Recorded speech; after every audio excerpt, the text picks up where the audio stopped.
Hello everyone. Welcome back to our fifth lecture. Welcome back to our fifth. मला confuse आहे मी fourth आहे का fifth आहे. तुम्ही चेक करा. पण welcome back to our lecture. So आपण काय करतोय? तर बेसिक लेक्चर्स ची सीरीज चालू केली क्लास 11 ची. सो आज आपण नवीन पॉइंट स्टार्ट करणार आहे तो काय आहे तर स्ट्रक्चर ऑफ ॲटम. काय डिस्कस करणार आहे? स्ट्रक्चर ऑफ ॲटम डिस्कस करणार आहे. थोडे बेसिक पॉइंट्स आहेत जे क्लास 8 9 10 मध्ये आहेत जे आपण बेसिक लेक्चर्स मध्ये डिस्कस करणार आहे जे आपल्याला पुढचे 11वीचा स्ट्रक्चर ऑफ ॲटम किंवा 11वीचे जे काही concept related to structure of atom असतील ते समजण्यासाठी काय करतील तर मदत करतील. Okay so will start with our point. ठीक आहे मला एक सांगा आपण सगळ्यात पहिला काय म्हणतो आपण काय डिस्कस करणार आहे structure of item.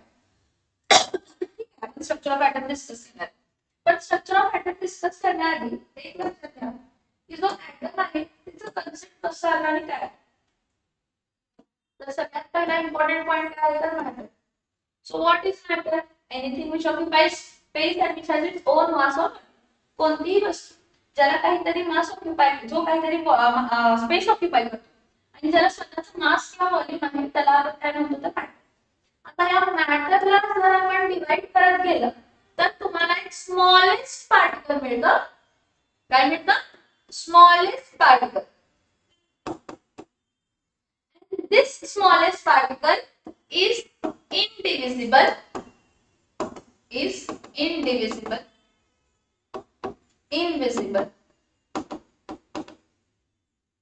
and indestructible. असं स्टार्टिंगची डेफिनेशन होती आपली. स्टार्टिंगची म्हटली मी तुम्हाला अकॉर्डिंग टू ऋषी कनालय ग्रीक फिलॉसॉफर डेमोक्रिटस की तुम्ही मॅटरला डिवाइड करत गेला तर तुम्हाला एक स्मॉलेस्ट पार्टिकल मिळेल जो की इनडिव्हिजिबल आहे इनविजिबल आहे आणि इनडिस्ट्रक्टिबल आहे आणि त्या पार्टिकलला आपण नाव काय दिलं तर ॲटम. काय नाव दिलं? ॲटमला रिलेटेड डाल्टनने एक थिअरी पुट आउट केली म्हणजे ॲटम बद्दल जेव्हा त्याला सगळं स्टडी केलं तर थिअरी पुट केली. पहिला कॉन्सेप्ट डाल्टनचा काय होता? सेमच कॉन्सेप्ट होती की डाल्टनने म्हटलं की atom is a solid sphere. काय म्हटलं डाल्टन की ॲटम कसा आहे तर सॉलिड स्फिअर. स्ट्रक्चर कसं दाखवलं ना it is a solid sphere. Atom is a solid sphere. Atom is a which sphere? Solid sphere. ठीक आहे and it is indivisible invisible and indestructible. म्हणजे डाल्टन्स ॲटॉमिक थिअरी प्रमाणे डाल्टन जॉर्ज डाल्टन सायंटिस्ट होता त्याच्या theory प्रमाणे त्याचा पहिला postulate काय होता की atom is a solid sphere. The solid sphere which is indivisible, invisible and indestructible. हा पहिला पोस्टुलेट. मग atoms ऍक्च्युअली कसे असतात तर एलिमेंट्स पासून म्हणजे एलिमेंट्सला ब्रेकडाउन केला की तुम्हाला स्मॉलेस्ट पार्टिकल जो मिळतो तो atoms. तर त्याने काय म्हटलं atom of same element have same size, shape, mass, structure and properties. म्हणजे जर मी एखादा एलिमेंट आयर्न घेतला आयर्न हा एलिमेंट जर मी घेतला तर आयर्न ह्या एलिमेंटचं जे काय ॲटम्स असतील आयर्न ह्या एलिमेंटचे जे काय ॲटम्स असतील आयर्न ह्या एलिमेंटचे जे काय ॲटम्स असतील त्या ॲटम्सचं साइज शेप मास आणि स्ट्रक्चर प्रॉपर्टीज काय असणार आहेत तर same. Atoms of same elements have same size shape mass structure and properties. म्हणजे आयर्न हा एलिमेंट जर मी घेतला हा वर्ल्ड मध्ये कुठेही मिळू दे मला इंडियामध्ये मिळू दे अंटार्क्टिकामध्ये मिळू दे अमेरिकामध्ये मिळू दे कोणत्याही ओर मध्ये मिळू दे हेमटाइट ओर मध्ये मिळू दे लिमोनाइट ओर मध्ये मिळू दे सिडराइट ओर म्हणजे खन कोणत्याही खन मध्ये मिळू दे पण तो आयर्न जो एलिमेंट आहे त्याचा जो ॲटम असणार आहे त्याचा size shape mass structure properties काय असणार आहे सेम असणार आहे through. So this was the first actually this was the first postulate आपण म्हणू शकतो कशाचा तर डाल्टन्स. बघा काय काय concept. Dalton's atomic theory was proposed by Johann Dalton. Okay, in the early 1800s, it was a groundbreaking attempt to describe the nature of matter. Matter कशाला म्हणला ॲटम. मग तो ॲटम ते कसे आहे तर बघा tiny particles. Elements कशाला म्हणले आहेत tiny particles called as atoms. And these are the fundamental building block of matter. जसं ह्यूमन बीइंगचं फंडामेंटल बिल्डिंग ब्लॉक सेल असतं सेल कंबाईन होतात आणि टिश्यू फॉर्म करतात, टिश्यू कंबाईन होतात ऑर्गन फॉर्म करतात, ऑर्गन कंबाईन होतात ऑर्गन सिस्टीम, म्हणजे ऑर्गन सेम काम करणारे ऑर्गन सिस्टीम बनवतात आणि खूप सारे ऑर्गन सिस्टीम जेव्हा एकत्र काम करतात तेव्हा ऑर्गॅनिझम बनवतात. तसंच तसंच एलिमेंट्स जे आहेत हे बिल्डिंग ऍटम्स जे आहेत हे बिल्डिंग ब्लॉक आहेत एलिमेंट्स. ठीक आहे. So elements are made up of tiny particle called as atom and these are the fundamental building block of matter. कोणताही मॅटर घ्या which is made up of smallest particle which is indivisible, invisible, indestructible, त्याला आपण काय नाव दिलं item. आता हा item काय आहे तर त्यांनी काय म्हटलं item given elements are identical. म्हणजे मी आयन एलिमेंट घेतला तर त्या आयन एलिमेंटचे जे काय ॲटम्स असणार आहेत त्याचा size, shape, mass, structure, properties काय असणार आहेत सेम. मी ऑक्सिजन हा एलिमेंट घेतला तर ऑक्सिजन एलिमेंटचे जेवढे काय ॲटम्स आहेत ऑक्सिजन एलिमेंटचे जे काय ॲटम्स आहेत ऑक्सिजन ॲटम त्या oxygen ॲटमचा size, shape, mass, structure, properties काय असणार आहेत सेम असणार आहेत. पण जर मी आयन हा एलिमेंट घेतला आणि ऑक्सिजन हा एलिमेंट केला हे दोन डिफरंट एलिमेंट झाले. काय झाले हे दोन डिफरंट एलिमेंट. आयन हा एलिमेंट घेतला, ऑक्सिजन हा एलिमेंट घेतला हे दोन्ही डिफरंट एलिमेंट झाले. डिफरंट एलिमेंट्स जर असतील तर त्या डिफरंट एलिमेंट्सच्या ॲटमचा size different, shape different, properties different, structure different. Third postulate काय होतं atoms of different elements have different size, shape, mass, structure and properties. Have different size, shape, mass, structure and properties. So बघा काय ना atoms of given element are identical म्हणजे all atoms of same elements have same mass and properties. They have same mass and what properties. And atoms of different elements जर दोन वेगवेगळे elements घेतले तर त्याचे डिफरंट एलिमेंट्स डिफरंट मास असणार आहेत, different properties असणार आहेत, डिफरंट स्ट्रक्चर असणार आहेत, डिफरंट मास, डिफरंट प्रॉपर्टीज, डिफरंट स्ट्रक्चर. ठीक आहे. नेक्स्ट बघा जेव्हा एखादी मॉलिक्यूल फॉर्म होतो काय फॉर्म होतं मॉलिक्यूल त्यात दोन किंवा दोन पेक्षा ॲटम्स मग ते सेम टाइपचे असू शकतात किंवा डिफरंट टाइपचे ॲटम्स असू शकतात. दोन किंवा दोन पेक्षा जास्त डिफरंट टाइप किंवा सेम टाइपचे ॲटम कंबाईन होतात. मग कंबाईन होतात म्हणजे एकत्र इलेक्ट्रॉन लूज करून गेन करून शेअर करून बॉन्डिंग फॉर्म करतात. काय करतात इलेक्ट्रॉन लूज करून गेन करून शेअर करून बॉन्डिंग फॉर्म करतात. मग जेव्हा कधी मॉलिक्यूल बनणार आहे ॲटम्स पासून मग तो सेम एलिमेंट्सच्या ॲटम पासून बनू दे किंवा तो डिफरंट एलिमेंट्सच्या ॲटम पासून बनू दे त्या जे ॲटम्स कंबाईन होतात ते सिम्पलेस्ट रेशो मध्ये कंबाईन झालेले असतात. कशा रेशो मध्ये कंबाईन झालेले असतात सिम्पलेस्ट रेशो मध्ये. समजते का मी काय सांगते येस और नो. कार्बन जर कन्सिडर केला carbon in the solid state आणि oxygen in the gaseous state तर आपल्याला मिळाला काय carbon dioxide in gaseous state. तर ह्यामध्ये कार्बन 1:1 प्रपोर्शन मध्ये ऑक्सिजन मॉलिक्यूल 1 प्रपोर्शन मध्ये म्हणजे 1:1 प्रपोर्शन मध्ये कंबाईन झाला. Next hydrogen H2 2H2 in the gaseous state plus O2 in the gaseous state हा जेव्हा कंबाईन होईल तर मला वॉटर मिळते 2H2O. याचं प्रपोर्शन कॉम्बिनेशनचं की जे दोन डिफरंट एलिमेंट्स आहेत त्याचे जे ॲटम्स आहेत ते एका सिम्पलेस्ट प्रपोर्शन मध्ये कंबाईन होतात. Simplest proportion 2:1. कोणत्या प्रपोर्शन मध्ये कंबाईन झाले 2:1. आता परत जर मी अमोनिया घेतला अमोनिया काय घेतला ammonia N2 in the gaseous state plus 3H2 in which state gaseous state घेतला तर मला 2 टाइम्स काय मिळतं तर NH3 मिळतं. सो तुमचा N2 1 प्रपोर्शन आणि H2 3 प्रपोर्शन मध्ये कंबाईन झाला म्हणजे अमोनिया ही गॅस मिळण्यासाठी तुमचा नायट्रोजन हा एलिमेंटचा ॲटम आणि हायड्रोजन हा एलिमेंटचा ॲटम म्हणण्यापेक्षा मॉलिक्यूल म्हणूया कारण ते मॉलिक्युलर स्टेट मध्ये म्हणजे N2 चा मॉलिक्यूल आणि H2 चा मॉलिक्यूल हे किती प्रपोर्शन मध्ये कंबाईन होतात 1:3. किती प्रपोर्शन मध्ये कंबाईन होतात 1:3.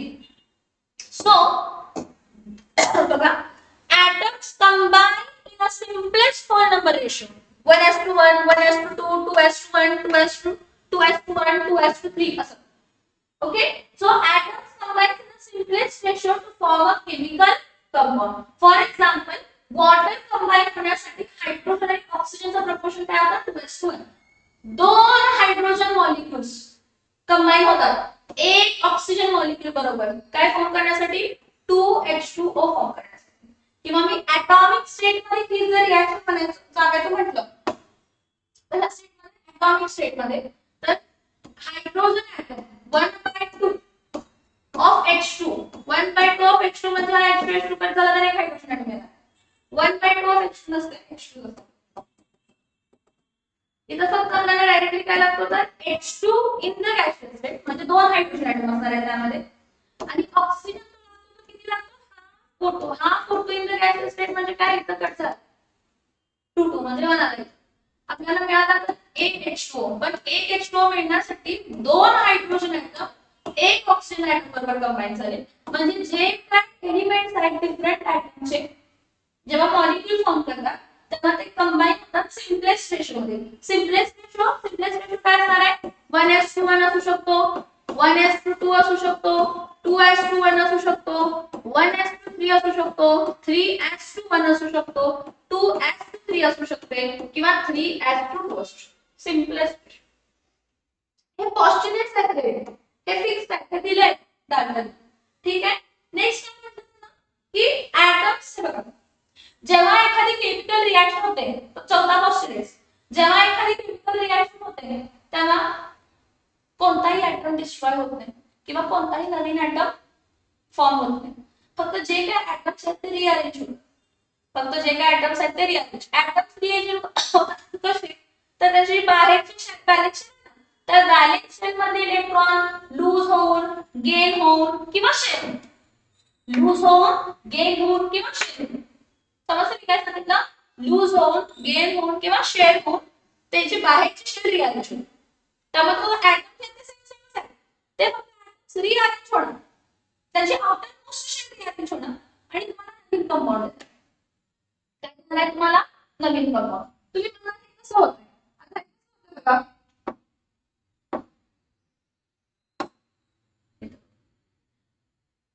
मला तर त्याचा आकार नाही म्हणून मी दाखवते जे पॉइंट सांगते त्याच्यात.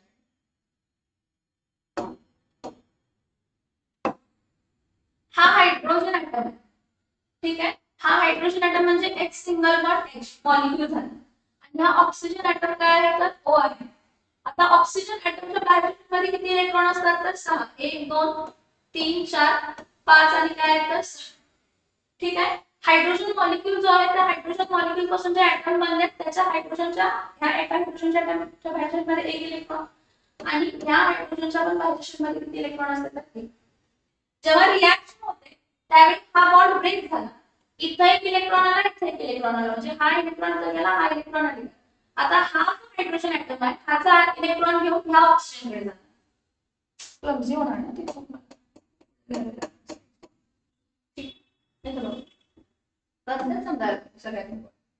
हायड्रोजन मॉलिक्यूल आहे सिंगल बॉन्ड H आणि ऑक्सिजन ऍटम जर घेतला ऑक्सिजन ऍटमची व्हॅलेन्सी किती आहे तर 7 या इलेक्ट्रॉन.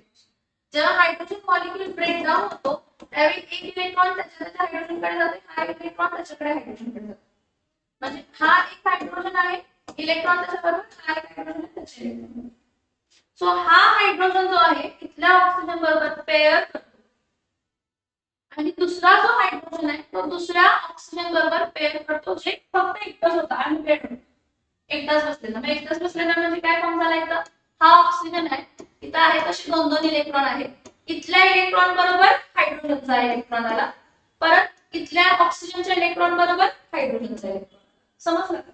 रिअरेंजमेंट झाली. रिअरेंजमेंट बाहेरच्या शेलमध्ये इलेक्ट्रॉन्स. आता हायड्रोजनचा जसं बघितला त्याचा स्ट्रक्चर तर हा सेंटरला न्यूक्लियस आहे, त्याच्या बाहेरच्या शेलमध्ये एकच इलेक्ट्रॉन आणि ऑक्सिजन जर बघितला तर ऑक्सिजन मध्ये पहिल्या शेलमध्ये किती इलेक्ट्रॉन असतात 2 आणि दुसऱ्या शेलमध्ये किती इलेक्ट्रॉन्स असतात तर 6.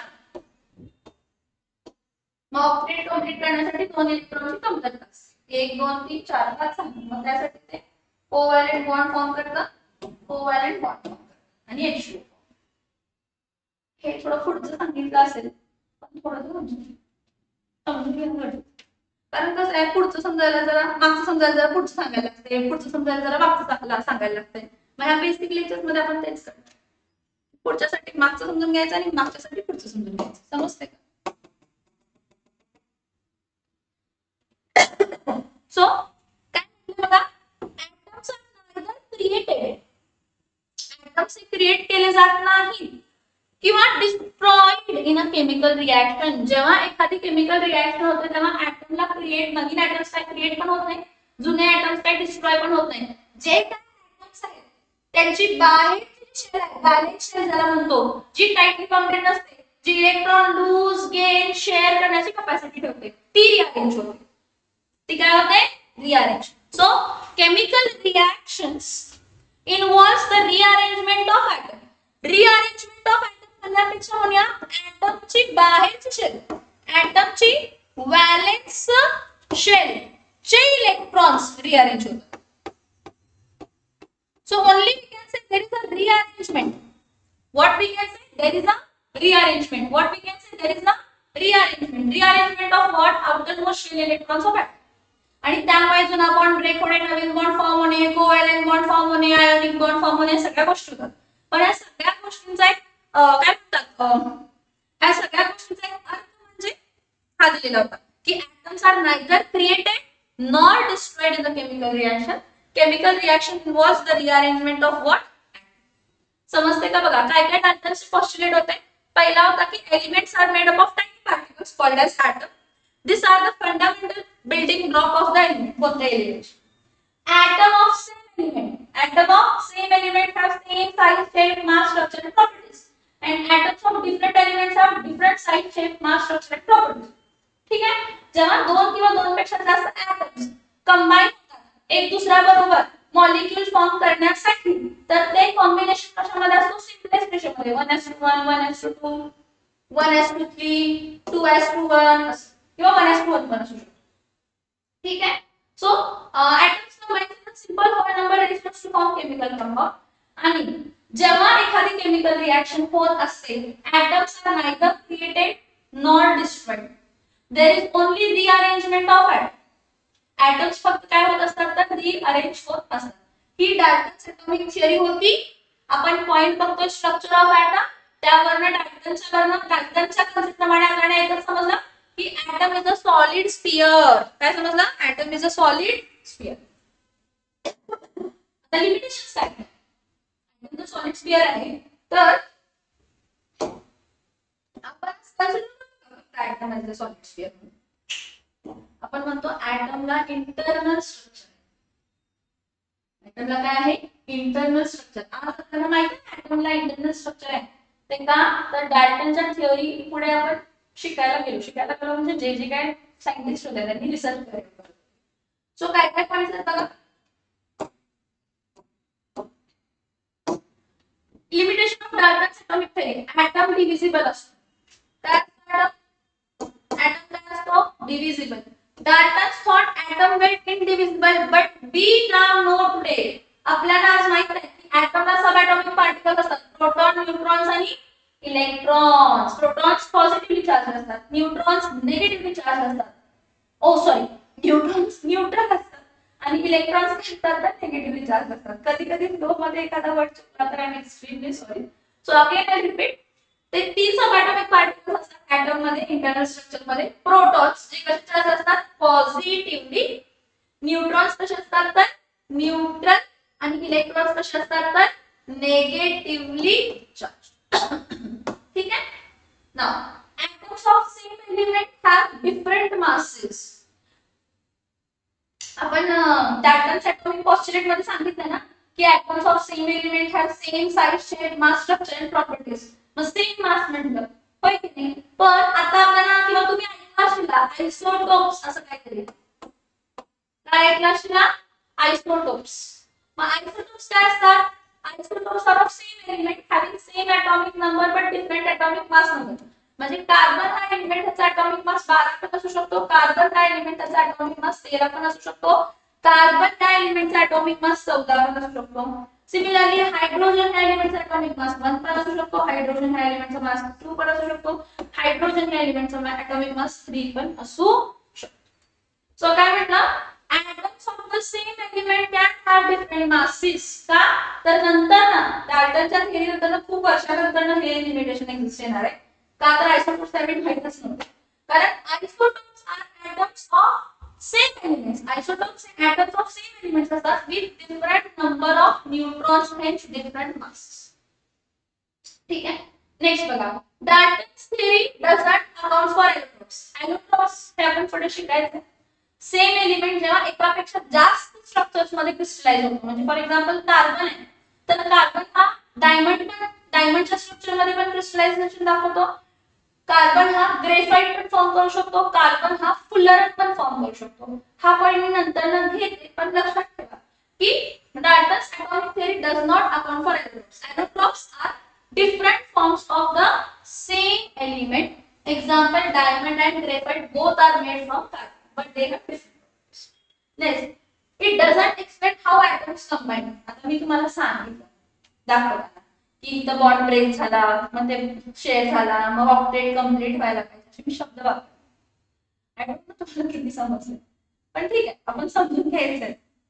तर हे जे आहे ना, bond breaking, bond making, electron shift होतात, ऑक्टेट कंप्लीट व्हायला पाहिजे, ह्याच्याबद्दल डाल्टनला काय म्हणतो. सो काय म्हटलं, it doesn't explain how the atoms combine. Dalton's atomic theory doesn't explain the forces that hold the atoms together in the chemical bond. Okay, even with its limitation, Dalton's atomic theory was crucial step in the development of the modern chemistry. Why? Because it said कि हाँ atom is spherical. Atom is what? Spherical. आता Dalton's atomic theory झाल्यानंतर next जे आपण बघतो ती जे Thomson plum pudding model. पण J Thomson plum pudding model आधी ऍक्च्युअली इलेक्ट्रॉनची डिस्कवरी झाली. जे थॉमसनच केली इलेक्ट्रॉनची discovery. Cathode ray tube experiment ते आपण बघायचं आहे, कॅथोड रे ट्यूब एक्सपेरिमेंट. पण आता आपण मला डिस्कवरीज बघतो थिअरीजची, की ऍटमच्या स्ट्रक्चर बद्दल पहिला बघूया. ऍटमच्या स्ट्रक्चरची पहिली डिस्कवरी बघूया, मग ऍटम्स मधले जे पार्टिकल्स आहेत त्यांच्याबद्दलची डिस्कवरी बघूया. ठीक आहे. सो बघा नेक्स्ट. ठीक आहे, काय काय आहे पाहिजे, मे बी तेच आले लिमिटेशन तेच आहे. आता बघ, J Thomson plum pudding model of atom.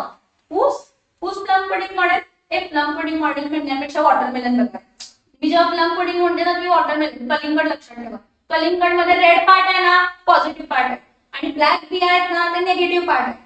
जे थॉमसनचं म्हणणं होतं की atom contains both positive and negative charges. कारण जे थॉमसननी इलेक्ट्रॉनची डिस्कवरी केली, इलेक्ट्रॉन या पार्टिकलची डिस्कवरी जे थॉमसनने केली, त्यामुळे जे थॉमसनने म्हटलं की त्यामध्ये चार्ज पार्टिकल्स पण असायला पाहिजे.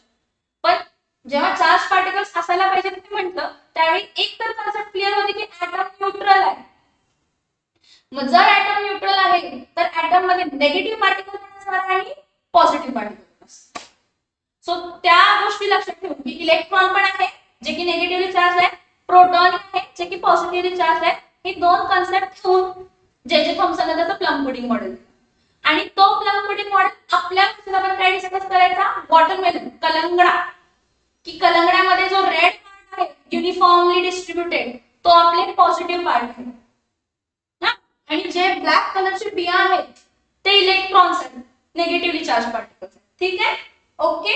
बघा, in the late 1890 after the discovery of electron, कोणाच्या डिस्कवरी नंतर ना, इलेक्ट्रॉनच्या डिस्कवरी नंतर ना, J Thomson proposed what often plum pudding model or sometimes called as raisin bread model or आपल्या भाषेत watermelon model. काय तर atom as a sphere of positive charge. त्याला काय म्हटलं, atom हा पूर्ण युनिफॉर्म, atom मध्ये युनिफॉर्मली पॉझिटिव्ह चार्ज डिस्ट्रीब्यूट झाला आहे. बघा, हा जो रेड पार्ट आहे ना, हा पॉझिटिव्ह चार्ज आहे. हा जो रेड पार्ट आहे हा कसला चार्ज आहे तर पॉझिटिव्ह चार्ज. हा जो रेड पार्ट आहे हा कोणता चार्ज आहे तर positive charge. So atom of sphere, atom as a sphere of positive charge. Thomson imagined that the atoms as a sphere of positive charge, sort of like positively charged clouds. Electrons embedded म्हणजे electrons त्यामध्ये घुसवलेले आहेत, embedded केलेले आहेत. Embed म्हणजे घुसवणे, सोप्या भाषेत काय. So electrons embedded within it. So the negatively charge electrons वर स्कॅटर्ड. हे नेगेटिव्हली चार्ज इलेक्ट्रॉन्स आहेत, हे नेगेटिव्हली चार्ज इलेक्ट्रॉन्स आहेत, हे स्कॅटर्ड आहेत, एम्बेडेड आहेत. कशामध्ये, युनिफॉर्मली डिस्ट्रीब्युटेड पॉझिटिव्ह चार्ज. कशामध्ये, uniformly distributed positive charge. So the negatively charge electrons वर scattered throughout this positive sphere, like the plum in the plum pudding or resin in the resin bread, so the electrons were thought to be randomly distributed. म्हणजे electrons कसे distributed आहेत असं काय जागा नाही दिली इलेक्ट्रॉनला. सगळ्यात मोठा प्रॉब्लेम तोच लिमिटेशन आहे की इलेक्ट्रॉन कुठं सांगितलंच नाही, एम्बेड सांगितलं आणि पॉझिटिव्ह पार्ट सांगितला युनिफॉर्मली डिस्ट्रीब्युटेड. पॉझिटिव्ह पार्ट कसा सांगितला युनिफॉर्मली डिस्ट्रीब्युटेड. सो बघा, सो न्यूट्रल ॲटम हे बघा, the total positive charge of sphere must equal to the total negative charge of electrons, making the atom electrically neutral. This was stated by J.J. Thomson. आणि इथं जरा विचार करायचा, जरा काही बिग वाटतं का बघा तुम्हाला, गडबड येते या, कारण युनिफॉर्मली डिस्ट्रीब्युटेड पॉझिटिव्ह चार्ज आणि त्यामध्ये इलेक्ट्रॉन्स एम्बेडेड आहेत, मध्ये इक्वल कशा असतील सांगताना तो सांगतोय की इट इज न्यूट्रल, पण दिसताना तर दिसत नाहीये. आपल्याला असं दिसतं की पॉझिटिव्ह पार्ट जास्त आहे आणि नेगेटिव्ह पार्ट काय तर कमी. समजतंय का? ठीक आहे. आता so in summary, this is very important, Thomson's model depicted the atom as uniform positively charged sphere, म्हणजे ॲटम जो आहे त्यामध्ये युनिफॉर्म पॉझिटिव्हली चार्ज्ड स्फियर आहे with electrons embedded inside it, much like plum pudding. This model was significant step, but it was later proven correct by Rutherford's Goldfoil experiment. ठीक आहे की त्यानं गोल्डफॉइल एक्सपेरिमेंटनं prove केलं की ऍटम्स आहेत आणि ठीक आहे पॉझिटिव्ह पार्ट आहे आणि निगेटिव्ह पार्ट आहे, पण तो कसा आहे अरेंज हे म्हणजे जे थॉमसननं कन्सेप्ट सांगितलेली ती बरोबर नव्हती, ती अरेंजमेंट बरोबर. ठीक आहे. आता बघ, J.J. Thomson Plum Pudding model's lack of experimental evidence. The model was largely based on theoretical considerations without much different experimental. सगळी theoretical होतं, असं आहे तसं आहे हे आहे, imagination म्हणतो. So a lack of experimental evidence, the model was largely based on theoretical consideration without much direct support. ठीक आहे. Failed to explain scattering of alpha experiment. आता ह्याचं काही संबंधित नाही, अल्फा स्कॅटरिंग एक्सपेरिमेंट नंतर ना, ओके, जे थॉमसनच्या नंतर, म्हणजे जे थॉमसन नंतर जे अल्फा स्कॅटरिंग एक्सपेरिमेंट आले. ठीक आहे, पण त्यामध्ये यांनी दिलंय okay. Fail to explain the scattering of alpha particles. Rutherford Goldfoil experiment showed that alpha particles were sometimes deflected at large angle, which was inconsistent with Thomson's model of diffuse positivity. हा, हे something interesting point आहे का की रुथरफोर्डचा आपण जो पुढचा model बघणार आहे त्यामध्ये आपल्याला असं दिसतंय की जे अल्फा पार्टिकल्स आहेत ते लार्ज अँगलला डिफ्लेक्ट होऊ शकतात, पण आपण तर म्हणतो काय की पॉझिटिव्ह जे युनिफॉर्मली डिस्ट्रीब्युटेड आहे म्हणजे ते लार्ज अँगलला डिफ्लेक्ट होऊन चालणार नव्हते according to J Thomson's model. मग हेच ड्रॉबॅक कॅरी फॉरवर्ड केले. ठीक आहे. And it could not explain the stability of atom according to classical electron magnetism. Electrons in the Thomson model should have radiated energy. Actually, electromagnetic हे quantum mechanics मध्ये काय असते, अगर चार्ज इलेक्ट्रॉन चार्ज आहेत ना, जर चार्ज मध्ये motion मध्ये असेल तर त्याने एनर्जी बाहेर द्यायला पाहिजे. एनर्जी बाहेर द्यायला पाहिजे म्हणजे त्याची एनर्जी कमी व्हायला पाहिजे. एनर्जी कमी व्हायला पाहिजे म्हणजे ते न्यूक्लियस मध्ये येऊन पडायला पाहिजे. सगळं कन्सेप्ट आहे, हे नंतर बघूया. फक्त थोडंसं बघा. Electrons in the Thomson's model should have radiated energy and spiraled into the center of positive sphere, causing the atom to collapse, which doesn't happen. सोप्या भाषेत एवढंच लक्षात ठेवा की जे थॉमसनला स्टॅबिलिटी ऑफ ॲटम एक्सप्लेन करता आली. ते थोडे स्ट्रक्चर आहेत तसं. At the time of experiment, at the time कोणता 1904, experiment found that the atoms had an overall neutral charge, neutral net. म्हणजे त्यानं जे काही स्ट्रक्चर बनवलं ठीक आहे ॲटमचा, पण त्या ॲटमचा जो काही स्ट्रक्चर आहे तो कसा होता, तर न्यूट्रल होता. ते ना इलेक्ट्रिक पॉझिटिव्ह म्हणजे पॉझिटिव्ह इलेक्ट्रॉनला अट्रॅक्ट होत होता ॲटम, ना निगेटिव्ह इलेक्ट्रॉनला अट्रॅक्ट होता. म्हणजे ॲटम हा न्यूट्रल आहे. म्हणजे त्यावर एक होतं की ॲटम हा न्यूट्रल आहे म्हणजे जेवढं पॉझिटिव्ह चार्ज आहे तेवढंच काय असायला पाहिजे तर निगेटिव्ह चार्ज. जेवढं पॉझिटिव्ह चार्ज आहे तेवढंच काय असायला पाहिजे तर negative charge. So experiment found that atom had overall net charge and contain negatively charged particles. It was unknown the shape or how the electron looked. So J.J. Thomson created this model because he believed that an atom must consist positively charged matter with negatively charged particle dispersed through. सांगायचं काय item neutral आहे हे समजलं, इलेक्ट्रॉनची discovery जे जे थॉम्सनने केली, पण त्याच्या स्ट्रक्चर बद्दल त्याने इमॅजिन केलं की इलेक्ट्रॉन असे मध्ये मध्ये एम्बेड झाले असतील आणि पॉझिटिव्ह पार्ट जो आहे, जो काही पॉझिटिव्ह पार्ट आहे इलेक्ट्रॉनचा, म्हणजे प्रोटॉन्स जे आहेत, प्रोटॉन म्हणू शकत नाही आपण त्याला, पण त्याच्या भाषेत पॉझिटिव्ह पार्ट जो आहे तो युनिफॉर्मली काय आहे तर कोण आहे, पॉझिटिव्ह पार्ट काय आहे तर युनिफॉर्मली काय आहे तर distributed. So this are the structures or this is the structure of Thomson's J Thomson's plum pudding model. ठीक आहे. नाउ हे एक्सपेरिमेंट दो एक्सपेरिमेंट कोणाचा आहे हा आहे Rutherford alpha gold foil experiment मध्ये रुथरफोर्ड गोल्ड फॉइल एक्सपेरिमेंट कसा बघितला असेल तर most successful experiment to define most successful experiment to define the structure of atom at that time. पण ह्यालाही limitations आहेत.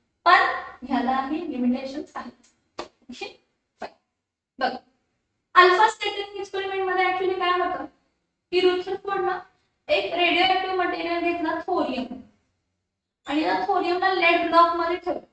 ठीक आहे. ऍट सडन डिस्टन्स स्लिट ठेवली स्लिट आणि त्या स्लिट मध्ये होल होते. त्या स्लिट मधून होल काय होते तर जे काही रेज आहेत वेल डिफाइंड रेज त्या स्लिट मधून परफेक्टली पास होत आहेत. म्हणजे त्या स्लिट मधून पास होते होल होतं ना त्या होल मधून प्रॉपरली ते पास होते. आणि समोर गोल्ड फॉइल ठेवली. काय ठेवली समोर गोल्ड फॉइल. ह्या गोल्ड थिकनेस खूप कमी होतं बाळा, नॅनोमीटर्स मध्ये होतं, खूप थिन होते. 0.1 नॅनोमीटरच्या रेंज मध्ये म्हटलं तरी a very thin foil of gold was placed in front of radioactive material. पण ते radioactive material चे जे रेज आहेत, radioactive material चे जे रेज आहेत ते बाहेर पडावेत, प्रॉपरली त्याला घेऊन धडकावेत म्हणून एक स्लिट पण लावली. काय लावली? स्लिट. आणि ही जी समोर ही जी तुम्हाला अराउंड दिसतेय त्याला झिंक सल्फाइड स्क्रीन म्हणतो, त्याला फ्लोरोसेंट स्क्रीन म्हणतो. त्याला फ्लोरोसेंट स्क्रीन म्हणण्याचं रिझन आहे कारण ते चमकते. म्हणजे जर रेज बंबाड झाले, जर रेज धडकली यावरती तर ती चमकते. समजते का बघा सेटअप? सगळ्यात पहिला अल्फा पार्टिकल्स पाहिजे होते. अल्फा पार्टिकल्स किंवा त्यालाच आपण काय म्हणतो तर अल्फा रेज. त्या अल्फा पार्टिकल किंवा अल्फा रेज साठी त्यांना काय घेतलं रेडिओ ऍक्टिव्ह मटेरियल. काय घेतलं रेडिओ ऍक्टिव्ह काय घेतलं तर material. So alpha particles Rutherford used alpha particles which are positively charged particles emitted by certain radioactive substances. त्यांना घेतलेलं होतं थोरियम. थोरियम हा नॅचरल रेडिओएक्टिव्ह एलिमेंट आहे काय. हा अल्फा पार्टिकल एक्सपेरिमेंट कसं असतात तर पॉझिटिव्हली चार्ज्ड. कसे असतात पॉझिटिव्हली चार्ज. ठीक आहे. मग काय घेतली gold foil. He direct beam of this alpha particles at a very thin gold foil. Gold foil thickness किती होतं 0.1 नॅनोमीटर इतकं होतं, म्हणजे 10⁻⁻10 मीटर म्हणूया. डिटेक्शन स्क्रीन म्हणजे जे रेज पास झाले ते रेज गोल्ड फॉइल मधून पास होतात का नाही होतात का काय होतंय कसं होतंय त्यासाठी एक स्क्रीन लावली, त्याला झिंक सल्फाइड स्क्रीन म्हणतात. Around the gold foil he placed a screen coated with a substance that would glow when struck by alpha particles. जर अल्फा पार्टिकल या स्क्रीनला धडकली तर ती स्क्रीन ग्लो होणार, ती ग्लो झालेली स्क्रीन दिसायला पाहिजे म्हणूनच ती स्किंटेलिटिंग स्क्रीन आपण ह्याला म्हणतो. allowing him to detect where the particles went after the interacting with gold. म्हणजे हे जे रेज इथून आल्यानंतर काय झालं या gold foil through maximum pass झाले डिफ्लेक्ट झाले. हा आता इथे घेतला तर हा ह्या रिजन जो आहे इथला लेस दॅन 90 डिग्री, जो मागचा रिजन आहे तो मोर दॅन 90 डिग्री. हा एक्सपेरिमेंटचा सेटअप. कशाचा सेटअप होता हा एक्सपेरिमेंटचा काय होता तर सेटअप होता. ठीक आहे. आता ऑब्झर्वेशन काय ऑब्झर्वेशन होतं बघा. काय ऑब्झर्वेशन होतं बघा हे बघा हे जरा आणि जरा चांगली दाखवलंय. हा रेडिओएक्टिव्ह सबस्टन्स आहे, रेडिओएक्टिव्ह सबस्टन्स थोरियम आहे. हे थोरियमचे जे रेज इथं आले ना ह्या स्लिट मधून पास आले ना तर मॅक्सिमम रेज बाळांनो आत पास आले. मॅक्सिमम रेज त्या गोल्ड फॉइल मधून पास आले. मॅक्सिमम रेज कार्बन फॉइल मधून काय झाले pass, maximum rays carbon foil मधून काय झाले पास, आणि इथं चमकायला लागलीस. आणि हे बघा मी एक तुम्हाला प्रपोर्शन सांगतो. 99% of rays alpha 99% of alpha rays जे होते ते गोल्ड फॉइल मधून पास झाले. ठीक आहे. 8000 मधली एक रे लेस दॅन 90 डिग्रीला डिफ्लेक्ट झाली. लेस दॅन 90 डिग्री म्हणजे कितल्या रिजनला, या रिजनला लेस दॅन 90 डिग्रीला डिफ्लेक्ट झाली. मग 30,000 मधली एक रे, मी प्रपोर्शन सांगते काय परफेक्ट प्रपोर्शन नाहीये. 30,000 मधली एक ray more than 90 degree, more than 90 degree म्हणजे इथला रिजन, मोर दॅन 90 डिग्रीचा रिजन. ठीक आहे. आणि मिलियन मधली एक रे म्हणजे 10 लाख मधली वन रे, 10 लाख मधली वन रे काय झाली, धडकली गेली परत. हे ऑब्झर्वेशन. काय ऑब्झर्वेशन होतं, most of the particles pass through, म्हणजे मी म्हटलं 99% ऑफ रेस आर पार जरी झाले तर सांगितलं तरी चालेल. Majority of alpha particles went straight to the gold foil without any deflection, काही डिफ्लेक्शन झाले. Some particles were deflected at small angle less than 90 degree. A small fraction of alpha particles were deflected at small angles and very few particles. म्हणजे हे 8000 मधली एक रे म्हटली, ही 8000 मधली एक रे म्हटली, तर ही काय म्हटली मी तुम्हाला 30,000 मधली एक रे. आणि हे some particles, very few particles were deflected at larger angles. And even smaller number of alpha particles, even smaller त्याच्यापेक्षाही कमी, म्हणजे मी तुम्हाला काय म्हटली मिलियन मधली एक रे बाउंस बॅक झाली. and even smaller number of alpha particles were deflected at very large angles, some even bouncing back in the direction they came from. म्हणजे गेले धडकले परत आले, गेले धडकले आणि परत आले. समजते का मी काय सांगते, येस ऑर नो? ठीक आहे. पुढे मग कंक्लुजन्स. मग याचे कंक्लुजन्स काय, जर 99% होता एका गोल्ड फॉइल मध्ये, म्हणजे त्यांना पकडणं म्हटलं मोस्ट मॅक्सिमम ॲटम एम्प्टी आहे.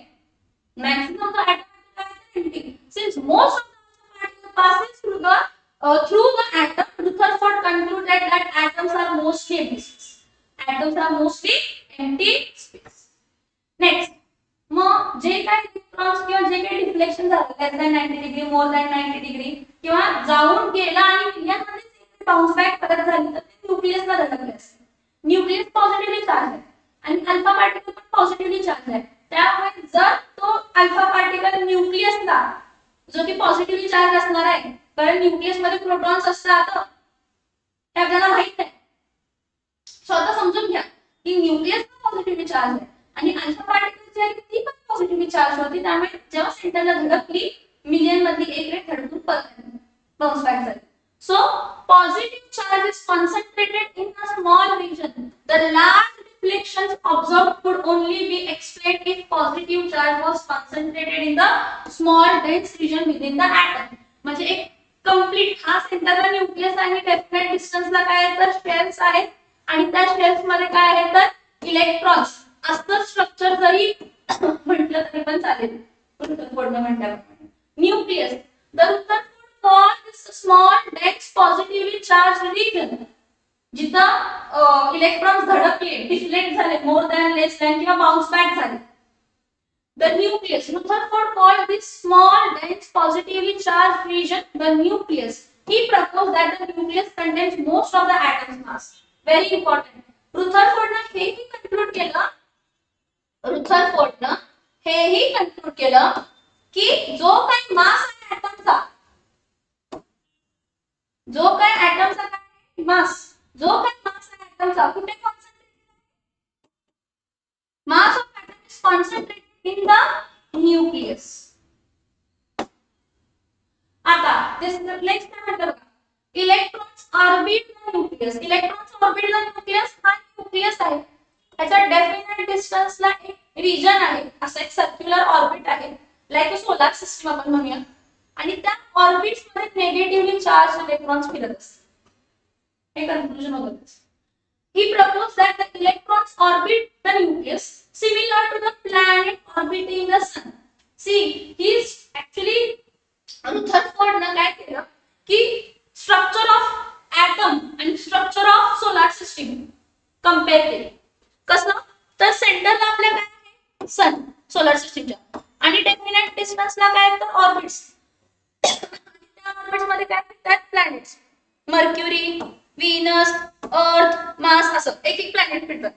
इथं त्याला सांगितलं नाही किती इलेक्ट्रॉन्स फिरतात एखाद्या ऑर्बिट मध्ये त्याच्याशी काही संबंध नाही पण त्यानं सांगितलं की जसं सन सेंटरला आहे तसं न्यूक्लियस सेंटरला आहे आणि डेफिनेट डिस्टन्सला जे ऑर्बिट्स आहेत ज्यामध्ये प्लॅनेट फिरतात तसं डेफिनेट डिस्टन्सला शेल्स किंवा ऑर्बिट्स आहेत ज्यामध्ये इलेक्ट्रॉन्स फिरतात. So Rutherford experiment they led to the development of nuclear model of the atom which is foundation of our current understanding. आता आपण हे 8वी 9वी 10वीला बघितलं हे इथपर्यंत बघितलं की असं स्ट्रक्चर ऑफ ॲटम्स. हा आपला बेसिक स्ट्रक्चर आहे ॲटम्स. हे सेटअप आहे काय आहे की मॅक्सिमम पार्टिकल्स काय झाले तर पास झाले कारण त्याचं ते कोणाला धडकले नाही. मग कोणाला धडकले असतील तर न्यूक्लियसला धडकले कोणाला धडकले न्यूक्लियसला कोणाला धडकले न्यूक्लियसला म्हणून डिफ्लेक्शन झाला मोर दॅन 90 डिग्री लेस दॅन 90 डिग्री असं. हा एक पूर्ण चार्ट आहे बघा. हे जे आहेत ना हे स्क्रीन आहे ह्या स्क्रीन वरती चमकतायत बघा चमकतायत धडकल्यानंतर चमक येते. हा रेडिओ ऍक्टिव्ह मटेरियल आहे ह्यातून रेस बाहेर पडले हे रेस यातले 99% काय झाले तर पास झाले 99% पास झाले एखादा लेस दॅन 90 डिग्रीला डिफ्लेक्ट झाला एकदा मोर दॅन 90 डिग्रीला झाला एक गेला आणि परत आला. समजते का बघा. हा पण बघा स्ट्रक्चर व्हिडिओ पॉज करून बघा समजून घ्या. बर ठीक आहे ह्याचे सगळे होते हे लिमिटेड काय म्हणतात स्किंटेलिटी म्हणजे समजणे काय हे त्याचं स्ट्रक्चर ऑफ ॲटम मध्ये दिलं आणि विच इज ठीक आहे which is accepted maximum time हा एक्सेप्ट केलेला आहे. हा पण ह्याचे ड्रॉबॅक्स पण होते काय सगळ्यात पहिला मी तुम्हाला सांगितलेलं होतं बघा मी नंतर तुम्हाला एक पॉईंट सांगतो तो पॉईंट काय नॉर्मली काय असतं हा सेंटरला न्यूक्लियस आहे जो की पॉझिटिव्हली चार्ज आहे आणि डेफिनाइट डिस्टन्सला ऑर्बिट आहे म्हटलं आणि त्या ऑर्बिट मध्ये इलेक्ट्रॉन्स काय तर फिरतात म्हटलं ठीक आहे ओके. पण इलेक्ट्रॉन्स हे निगेटिव्हली चार्ज आहेत आणि क्वांटम मेकॅनिक्स म्हणतं एखादी चार्ज बॉडी जर रिव्हॉल्व करत असेल तर एनर्जी इमिट करतात. एखादी चार्ज बॉडी जर रिव्हॉल्व करत असेल तर एनर्जी इमिट करणार. एनर्जी जर इमिट करत असेल तर एनर्जी कमी झाली पाहिजे त्या इलेक्ट्रॉनची. मग जर हा चार्ज बॉडी आणि हा रिव्हॉल्व करतोय तर ह्याला एनर्जी बाहेर जायला पाहिजे. एनर्जी बाहेर जायला पाहिजे म्हणजे ह्याची एनर्जी कमी होत जाणार. मग हा इलेक्ट्रॉन काय करणार आहे स्पायरल पाथ फॉलो करणार आणि स्पायरल पाथ फॉलो करून कुठे पडणार न्यूक्लियस. असं होत नाही होत हे एक्सप्लेन करता आलं नाही रुथरफोर्डला स्टॅबिलिटी ऑफ ॲटम. असं होत नाही का होत नाही कारण त्यांना जे सांगितलेल्या स्ट्रक्चर प्रमाणे असं व्हायला पाहिजे होतं. So doesn't explain the stability of item.